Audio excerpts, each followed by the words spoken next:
when you're in that mid-level management where you're like a manager or a director, what happens is you're kind of in the middle of it all, right? The change is Mhm. happening to you. A lot of times you're driving the change or you've been tasked to drive the change.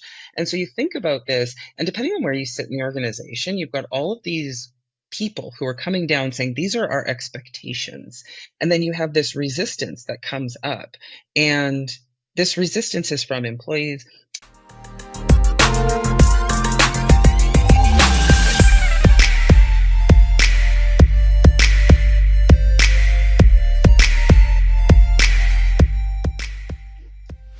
Hey, Josie. Hey, How's it going?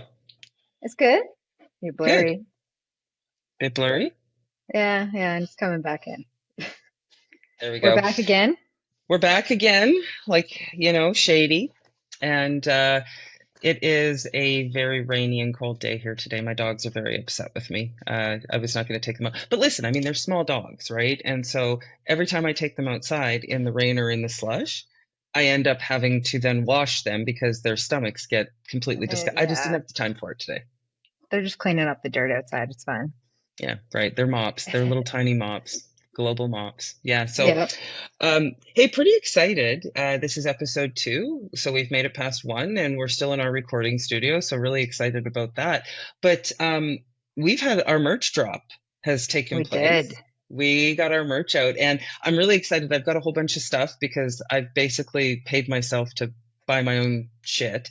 And so I just want our viewers and our listeners to kind of see. And so for those of you who might be listening on only audio, I'm holding a couple of stickers up right now. We have our Unbreakable stickers. They're fantastic. I love them. I've been handing them out to everybody. And I put one on my Yeti, and so it looks like my Yeti is branded. But let's be honest, those are really, really expensive. They are. Yeah. But they look way better with the Unbreakable sticker on it. They do, especially the orange against the white. It's wonderful. And then we've got our array of notebooks, Mm, right? You want to write your legacy out. You want to keep your notes, do the work out of the section called This is the Work. We've got those. But what I'm really amped about, Josie, yeah, there's one you thing I are. love. There's one thing I love, and it's a very big, comfy hoodie. And what I love is that we've actually taken quotes out of the book and we've put them on the back. And so that'll probably be backwards to you because I don't like my face being backwards, let's be honest. Um, but what's really cool is how many different versions do we have on the website right now? I think 4. 5? We have 4 different versions for sweaters. We do have a t-shirt that will be dropping this weekend, hopefully. We have a wonderful tote bag that has 2 different sayings on it. Totes Unbreakable is probably still my It's my favorite. favorite. Yeah. And carrying, oh God. Okay, I'm Uh, blanking right no, I now. know that one. That one is fueled by grit, grace, and groceries. Yes, there we go. My partner carries that one around everywhere. Yeah, Took that's it through awesome. Stampede, looked awesome wherever it was. Yeah, it's great. Um, yeah, Yeah, we got things are. tons of stuff on there. Yeah. And what's coming next, we're going to have our all access content that we're working on right now. We're branding all of that. And so that's going to be up there. And so all access is great because it means that it's all access. You don't have to pay for it. You can just come and download it and use it. We'll include little instruction manuals on, kind of an overview for each one of those models and tools. Because I think, we put out a lot of free content on our socials. And as we go through and do that, putting tools in people's hands so that they can actually execute on those things and understand what they're experiencing, that's pretty important to me. Hmm. And I mean, almost every Monday we put out a quote either directly from the book or directly from you. So Yeah. those will be put up there too. People love to share some quotes. It's Yeah, easier to share if you just put it up there, put your own story to it as well. absolutely. Yeah. Which, speaking of which, we did put out a teaser for our first episode. Um, Depending when this one drops, asking for, some stories from people. We have an AMA every week. If you want to talk a little bit more about that one. Yeah, let's talk AMA. We do an AMA on our social networks. So that is Instagram, TikTok, and Facebook every single Thursday. And we include an anonymous link so you don't have to out yourself if you don't want to ask a question. And we've had some doozies in the past couple of weeks. And Mm-hmm. what I'm also starting to find is folks are now hitting me up in the DMs and we're having really good, fruitful conversations. I had a really fantastic conversation over the past couple of days with this great guy, and he's just going through some change in his life. He's growing, and we were able to come up with some good solutions for him that gave him a path forward. And I think where we are right now, like things are so hectic and chaotic around the world. And if we can just ground ourselves and center ourselves around something, I think that's where it becomes a really powerful exercise. The world's not going to stop moving, but we need a path sometimes. Yeah. I know, even myself, I go all over the place, Yeah. but I think the AMAs really help people to reach out. And I mean, we've had questions about jobs, life, stress, even, well, a lot of people know that you train, Hmm. questions along that line, fitness. Yeah. It's just nice to see that people are asking. Yeah. And clearly, we didn't even put up a prompt yet for the AMAs, and we were already getting AMAs into us. So people are expecting it almost every Thursday. It's like they get a burning question that they're waiting to ask. And we do try to put out the videos as I try to put out the videos as fast as I can. Well, it's and sometimes it bleeds right into Friday where Mhm. we see these videos going out on Fridays, and we've had some really good questions in terms of personal growth. A lot of people who are grappling at work, right? Like you've got vacant leadership who Yes. just like aren't paying attention, and it's like, how do I deal with this really difficult person? Or how do I stay motivated around these tasks that I'm not actually motivated to do, right? Misled management seems to be a big theme as well, Yeah, which I don't know if it's a millennial thing, but it might be. could be. Could be. I think Yeah. we all need to learn how to lead, not I, just as an employee. So, one of the things when I go into an organization, I often talk to people, and I do a lot of work with leadership for sure, but I also interact with individual contributors and like middle management. And one of the things that I often say, particularly for people who are in like mid-level leadership roles, and there's a change going on, or the organization is downsizing, or there's, whatever it is, technology, AI, all of these things are kind of disrupting how we do business. And what I think a lot of organizations fail to recognize is that when you're in that mid-level management where you're like a manager or a director, what happens is you're kind of in the middle of it all, right? The change is mm, happening to you. A lot of times you're driving the change or you've been tasked to drive the change. And so you think about this, and depending on where you sit in the organization, you've got all of these people who are coming down saying, these are our expectations. And then you have this resistance that comes up. And this resistance is from employees. Maybe it's from, coming in from other directions, from other departments.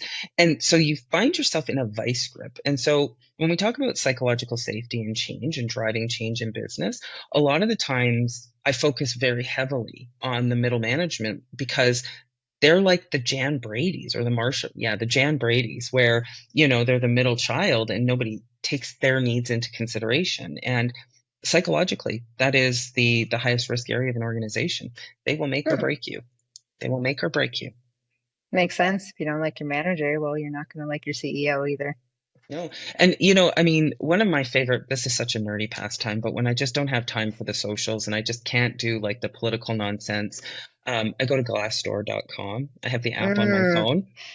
yeah, I've been there quite a few times. And I just read reviews. I love reading reviews of organizations. I'm such a nosy bastard. And, or I read something about an organization in the news, whether it's positive or negative. And what I'll do is I'll go to Glassdoor and I'll look at the reviews and I'll read them. And you get a really good flavor for Oh, what an yeah. organization is actually like, because it's really impossible for 500 people to coordinate. Like, worst kept secret Hmm. if you know what I mean, in a corporate world. So it's you learn a lot, and you also learn a lot about what not to do, right? Yes. Glassdoor is actually my first go-to when I do contract work for animation as well. I had this really big contract, which I guess I can talk about it now because it's out. It was already top 10 on Netflix, but worst roommate ever.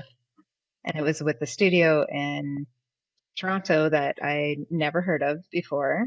Hmm. Um, and I went on Glassdoor at first. So I made this mistake before being like, oh, well, they're a big studio. They must be great. Like, it was probably one of the worst contracts I've ever worked on. Wow.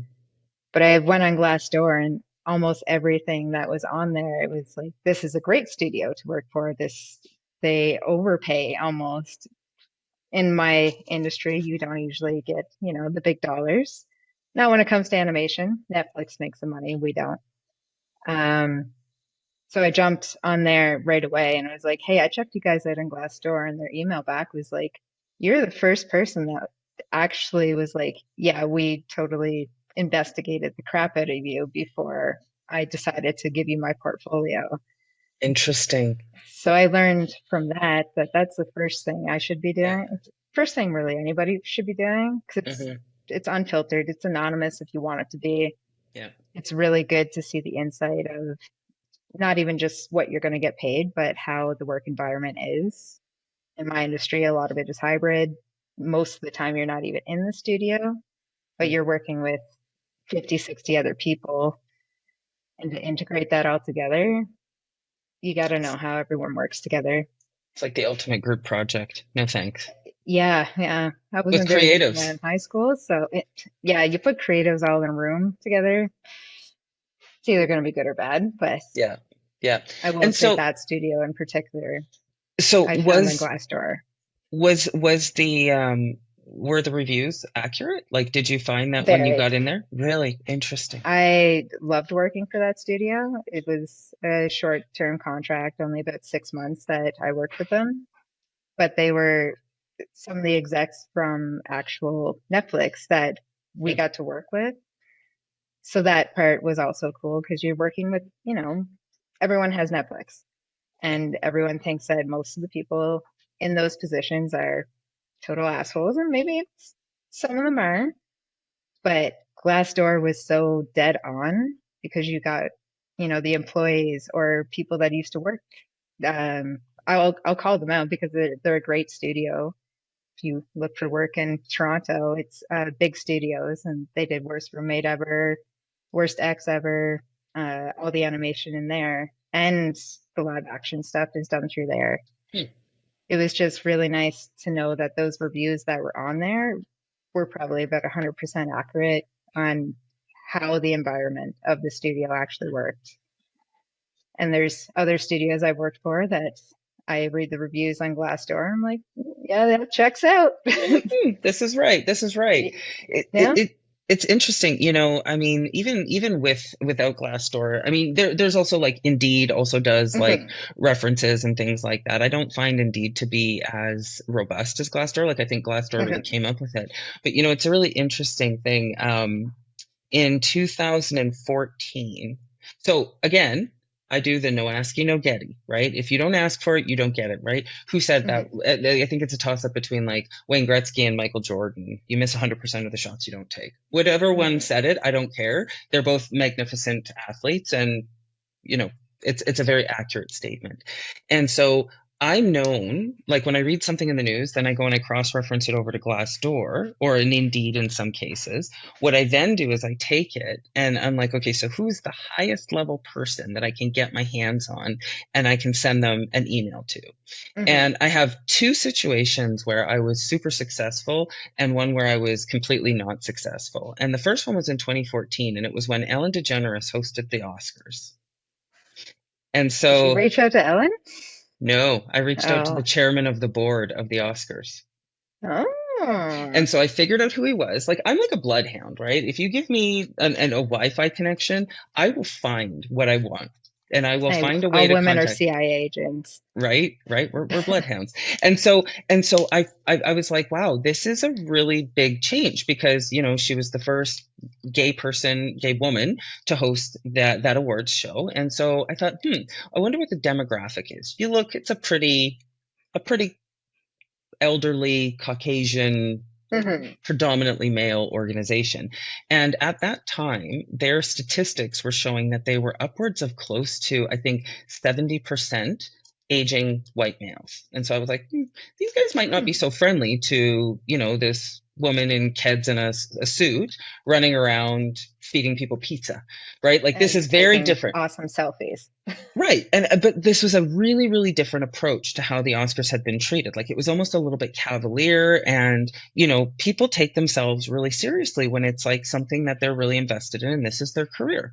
And so I did a little bit of research and I thought to myself, you know what? There's a lot of opportunity here to get in with the Academy and help them create a strategy, a social strategy around the change that they're about to experience.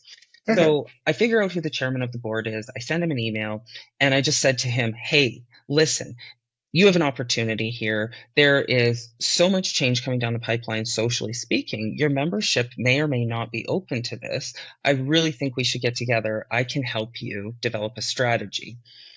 And I sent that to him and I said, like, listen, I'll fly to LA. I'll come down. We'll go somewhere for lunch. We don't have to talk about it. I'm a really confidential person. Like, listen, I Hmm. work with people and nobody has any idea that I work with them. I work with professional athletes. I work with professional sports coaches and I don't talk about that. Right. And so, whatever, I don't hear back. So I'm on the road, I'm implementing an operations excellence management system, and all of a sudden it comes across the line that I want to say it was like 2018, maybe. It was 2018. And I'm on the road and I was listening to a podcast and I had pulled off and I'd seen something somewhere. I was off the side of the road in this gas bar, and Kevin Hart had declined hosting the Oscars that year. Mm. And Will Smith and Jada Pinkett Smith had said they weren't going to the Oscars. And then the Me Too movement had happened, and all of these things had gone on. And so I went back into my email because I delete nothing, and I forwarded it back to the chairman of the board. And I said, John, everything I told you was going to happen is happening. Hmm. You have the Me Too movement. You have people who are boycotting and not attending. You have people who are like, all of these things are going on around you.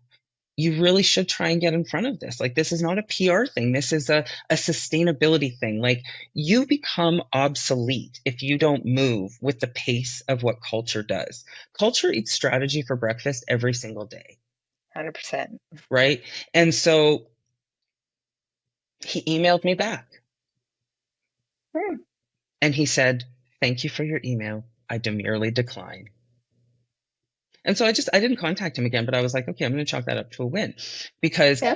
I had obviously sent something that was worthy enough for him to have read it again and then taken the time to respond to me. So I was like, okay, well, that's great. At least he knows I exist. I mean, Yeah. I'm here if you ever want to call me. But, so I look at that and I think about, the culture. And so you know what I did? I set alerts up on Indeed. So every time the Academy of Motion Pictures has an opening, I get an email about it. So I'm looking at Ah. watching their turnover rates and I'm trying to see what it is that the themes are. So I don't know, maybe there will be another opportunity to take a run, Yeah, there but might be. They have your email now. they They just do want to have see you once. So, this is it, right? And so, yeah, so I mean, no asking, no getty, guys. So, it's true. and speaking of no asking, no getty, we've been lining up some really cool guests to bring onto our podcast, and let's just give our listeners and our viewers a flavor for some of the content that we're pulling together. Well, we actually have two neuroscientists. Well, one neurosurgeon, one neuroscientist that are interested in coming on the podcast for different reasons. I know the neuroscientist, I actually got to meet him, and he's really big on burnout, what music can do to change your whole, brain structure in there, how Oh, you cool. think, how you act. You could talk more about the neurosurgeon. We have a founder of an animation studio that most people will probably know what the Amazing Spider-Man is. I had went to school with her in 2012, and She was kind of bottom of her class, and now she owns one of the biggest visual effects studios. Started in Vancouver, moved over to Australia, I believe. You have Colin Cavis, which is another one you can speak to. Trent Millette and Ruth Mitchell actually is your neurosurgeon, Yeah. Nobel Prize or Peace Prize Yeah, winner, I believe. she's a Nobel Peace Prize winning neurosurgeon who the story of how we met is just phenomenal, and there's some really great learnings in there, and she's just one of the most brilliant, loving, compassionate, empathetic, peaceful humans I think I've ever met. But she is the epitome of take no shit, do no harm. Like I love her to death. So I'm really excited to have her. And listen, I think we received our first rejection from a Yes, we woman did. who said to us on Instagram, go out and get rejected in your life. Like she's got a great philosophy of rejection. And so we reached out to her and we were like, hey, we would love to have you on the podcast. And she rejected And us. we got rejected. But I will thank her for that because that opens up the door for us. She will come on our podcast eventually. Eventually. We'll even Eventually. tag her so that she sees that we're calling her out. In a loving For you to way. In a reject us loving again way. in a loving In a way. very Yes, of loving way. course. I want to pick her brain, so it Yeah. would be nice to get her on here too. Well, and but you know what's really interesting too is that, I think rejection is a huge part of what I wrote about in Unbreakable. I mean, Hmm. your mother abandons you at 4 years old. You're going to have a That's bit your of a first rejection taste of wound, rejection. right? Like Yep. you're going to have a rejection wound, and I think your hoodie's dry. Um, Yeah, thank you. and so, I talk a lot about it. And what's really interesting is that the pain of rejection is actually the same as grief. And the pain of grief and rejection, neurologically, have the same impact on us as like falling and skinning your knee or twisting your ankle or hurting yourself. We just don't have the physical response. But anybody who's been through heartbreak or anybody who's had a really big loss in their life, like a parent or a grandparent who is really important, or a child, perhaps, um, you know, or anybody really. I mean, if you've lost somebody, the ability for you to feel grief and have that pain internally that you don't know what to do with, it is very much wired into who we are. And so, having these folks where we can have a loving conversation about, rejection, we can talk about the root cause of our embarrassment, where we come from, and how we deal with those things, I think is it's a really powerful tool. Because again, a lot of the things that we've been talking about the past couple of weeks in social media is like why your life isn't moving forward, why you're always stressed, and a lot of it comes down to focus, right? Hmm. Again, these little talk boxes, they rule our lives. They do. They control our lives. Yeah, and unnecessarily so, right? And you know comparison is the thief of joy. And it is so hard to stay undeniably focused and not look at someone else's work, Hmm. right? Like I remember when my daughter was, gosh, I think she was 17, 18, had just graduated high school, and she was just freaking out because she didn't know what she wanted to do. She didn't know where she wanted to apply. She hadn't, I mean, she hadn't gone out and put applications in because she was like, I don't know what I want to do with my life. But they're programmed from like the ninth grade to be like grade 11, early grade 12, you're putting Hmm. this application in and you're going to university.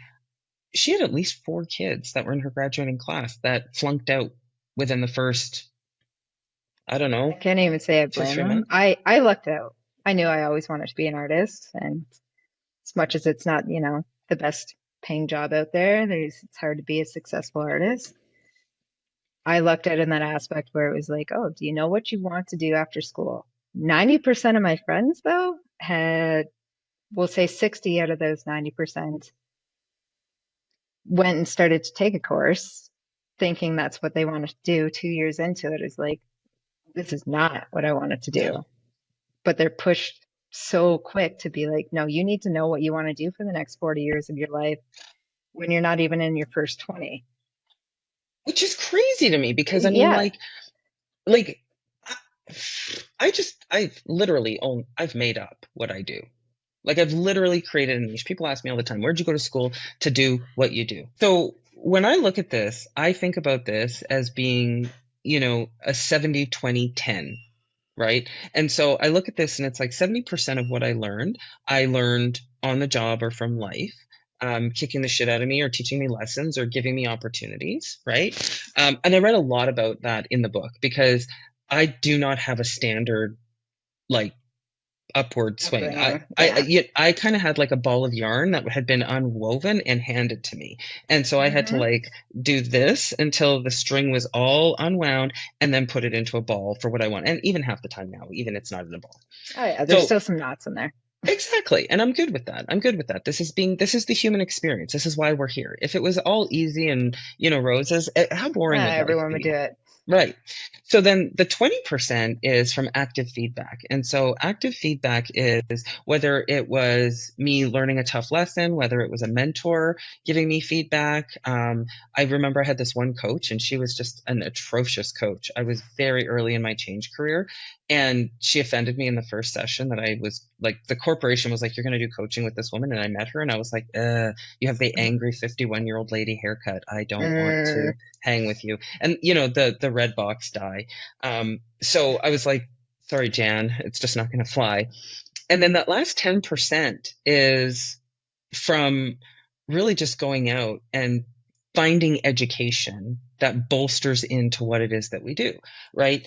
If you look at my resume boasts some of the craziest things, and I write a lot about those in Unbreakable. But the other side of it is the education I have, right? I've gone to Mount Royal University. I had a 4.0 at Yale in the Yale hmm. School of Management, right? And so these were things that I did later in life when I knew who I wanted to be. And I would actually even probably challenge myself on that. I don't think that I've only really just come into my own in the past like 3 years of my life.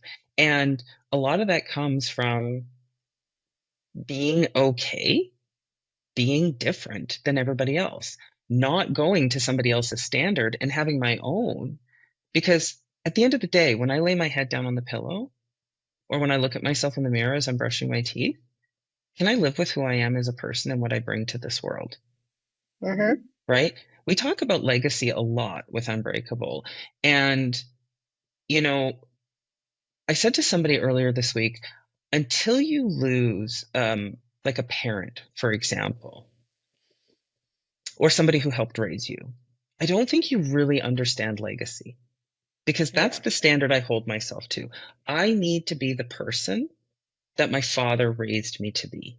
I am the legacy of him. Hmm. So everything that I do is by the grace of this man who gave me 21 uninterrupted years of his life as a single father, right? And I try and do that with my own child. But then at the end of the day, like I said to her, I don't want a funeral. You know what I want? I want a ballroom.